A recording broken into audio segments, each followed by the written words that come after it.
Pada video kali ini, kita akan belajar materi tema 4, yaitu tentang organ peredaran darah pada manusia. Sebelum masuk ke materi, jangan lupa klik tombol subscribe dan aktifkan lonceng notifikasinya ya. Materi yang pertama yang akan kita bahas yaitu tentang sistem peredaran darah pada manusia. Pada video sebelumnya, kita telah mempelajari tentang organ pencernaan pada manusia. Proses pencernaan menghasilkan sari makanan. Sari makanan ini akan diedarkan ke seluruh tubuh. Sari makanan diedarkan ke seluruh tubuh oleh sistem peredaran darah. Darah juga berfungsi mengedarkan oksigen dan karbon dioksida hasil pernapasan. Sistem peredaran darah meliputi yang pertama darah, yang kedua jantung, dan yang ketiga pembuluh darah. Materi inilah yang akan kita bahas pada video kali ini. Mulai dari yang pertama yaitu darah. Darah merupakan suatu jaringan yang terdiri atas sel-sel darah. Darah terdiri dari beberapa komponen darah. Yang pertama itu ada plasma darah. Yang kedua ada sel darah merah. Yang ketiga ada sel darah putih, dan yang terakhir ada keping darah. Sebelum kita membahas lebih jauh, mari kita cermati gambar dari komponen darah. Berikut ini merupakan gambar dari komponen-komponen darah. Adapun yang pertama, pada bagian ini disebut dengan pembuluh darah. Kemudian bagian yang kedua, pada bagian ini yang nampak cair, disebut dengan plasma darah. Bagian ini disebut dengan sel darah merah. Bagian yang keempat disebut dengan sel darah putih. Dan bagian yang terakhir disebut dengan keping darah. Marilah kita bahas satu persatu komponen darah. Yang pertama itu ada plasma darah. Berikut ini merupakan gambar dari plasma darah. Adapun ciri-ciri dari plasma darah, yang pertama yaitu berwarna bening, kekuningan, dan terdiri dari 92% air. Ciri yang kedua yaitu berfungsi mengedarkan sari-sari makanan, protein, dan hormon. Dan ciri yang ketiga yaitu membantu membuang zat-zat sisa metabolisme. Komponen yang kedua yaitu sel darah merah atau eritrosit. Berikut ini merupakan gambar dari eritrosit. Adapun ciri dari sel darah merah atau eritrosit, yang pertama itu mengandung protein hemoglobin. Yang kedua, hemoglobin ini berfungsi membawa oksigen dan mengedarkan ke seluruh tubuh. Dan yang ketiga yaitu berfungsi mengangkut karbon dioksida dari seluruh tubuh untuk dikeluarkan dari paru-paru. Komponen darah yang ketiga yaitu sel darah putih atau leukosit. Berikut ini merupakan gambar dari sel darah putih atau leukosit. Adapun ciri-cirinya, yang pertama yaitu berperan melawan bakteri, virus, dan kuman penyebab penyakit pada tubuh. Dan ciri yang kedua yaitu membantu meningkatkan daya tahan tubuh. Berikutnya, komponen darah yang keempat yaitu keping darah atau trombosit.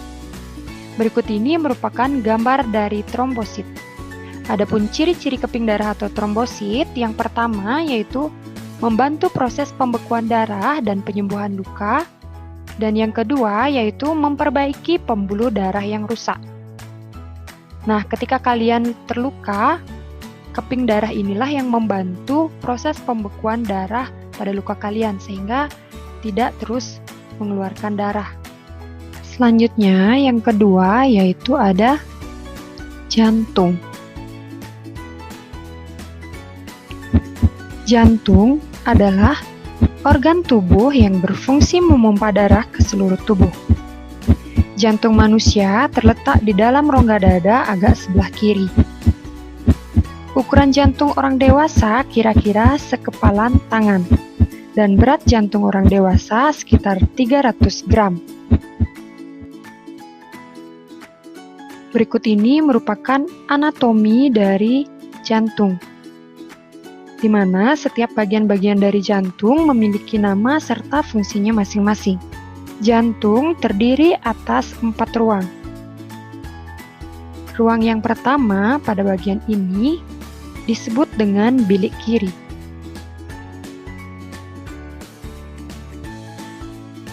Kemudian ruang berikutnya pada bagian ini disebut dengan bilik kanan. Ruang ini disebut dengan serambi kiri.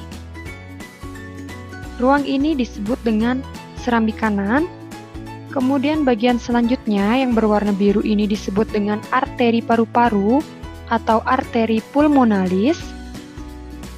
Kemudian pada bagian ini disebut dengan vena paru-paru atau vena pulmonalis. Kemudian bagian yang selanjutnya, bagian ini disebut dengan aorta. Aorta merupakan arteri yang terbesar. Nah, antara ruang serambi dan bilik pada jantung dipisahkan oleh semacam sekat. Sekat ini disebut dengan katup jantung. Adapun katup yang dimaksud yaitu pada bagian ini. Ini merupakan katup jantung. Katup bagian ini disebut dengan katup tricuspidalis, sedangkan katup yang ini disebut dengan katup bicuspidalis. Fungsi dari katup jantung yaitu agar darah dari bilik tidak bercampur dengan darah dari serambi. Materi selanjutnya yaitu tentang fungsi organ-organ peredaran darah. Berikut ini merupakan gambar dari peredaran darah. Nah, kalian bisa perhatikan pada gambar. Pada gambar yang berwarna merah merupakan organ peredaran darah yang kaya akan oksigen, sedangkan organ peredaran darah yang berwarna biru merupakan organ peredaran darah yang kaya akan karbon dioksida. Yang pertama, pada bagian ini disebut dengan bilik kanan yang berfungsi memompa darah kaya karbon dioksida ke paru-paru. Bagian ini disebut dengan bilik kiri, berfungsi memompa darah yang kaya akan oksigen ke seluruh tubuh. Bagian ini disebut dengan serambi kanan, yang berfungsi memompa darah yang kaya karbon dioksida dari seluruh tubuh. Bagian ini disebut dengan serambi kiri, yang berfungsi memompa darah yang kaya akan oksigen dari paru-paru. Bagian ini disebut dengan vena paru-paru atau vena pulmonalis yang berfungsi membawa darah yang kaya akan oksigen dari paru-paru ke jantung. Pada bagian ini disebut dengan arteri paru-paru atau arteri pulmonalis yang berfungsi mengalirkan darah yang kaya CO2 atau karbon dioksida dari jantung ke paru-paru. Materi selanjutnya yaitu yang ketiga ada pembuluh darah. Pembuluh darah merupakan saluran yang berfungsi sebagai tempat mengalirnya darah dari seluruh tubuh menuju ke jantung, dan sebaliknya. Pembuluh darah ada beberapa macam. Yang pertama itu ada pembuluh nadi atau arteri. Yang kedua ada pembuluh balik atau vena, dan yang terakhir ada pembuluh kapiler. Pembuluh nadi atau arteri berfungsi mengalirkan darah keluar dari jantung. Pembuluh balik atau vena berfungsi mengalirkan darah masuk ke jantung, dan pembuluh kapiler merupakan pembuluh kecil yang menghubungkan arteri dan vena. Berikut ini merupakan perbedaan arteri dan vena. Pembuluh nadi berwarna biru dan pembuluh balik atau vena berwarna merah karena pembuluh nadi atau arteri kaya akan karbon dioksida, sedangkan pembuluh balik atau vena kaya akan oksigen. Adapun perbedaan yang pertama yaitu pembuluh nadi atau arteri tempatnya agak ke dalam permukaan kulit atau tersembunyi, sedangkan pembuluh balik atau vena tempatnya dekat permukaan kulit dan tampak berwarna kebiru-biruan. Kemudian perbedaan yang kedua, pembuluh arteri memiliki dinding pembuluh yang tebal, kuat, dan elastis, sedangkan pembuluh vena memiliki dinding pembuluh yang tipis dan tidak elastis. Perbedaan yang ketiga yaitu pembuluh arteri denyutnya terasa, sedangkan pembuluh vena denyutnya tidak terasa. Dan perbedaan yang terakhir yaitu Pembuluh arteri jika terjadi luka darahnya mengucur, sedangkan pembuluh vena jika terjadi luka darahnya menetes. Materi selanjutnya yaitu tentang proses peredaran darah pada manusia. Peredaran darah pada manusia disebut dengan peredaran darah tertutup karena darah selalu beredar di dalam pembuluh darah.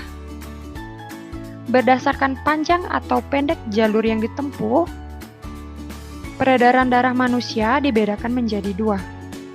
Yang pertama yaitu peredaran darah kecil, dan yang kedua peredaran darah besar. Peredaran darah kecil adalah peredaran darah dari jantung ke paru-paru dan kembali ke jantung.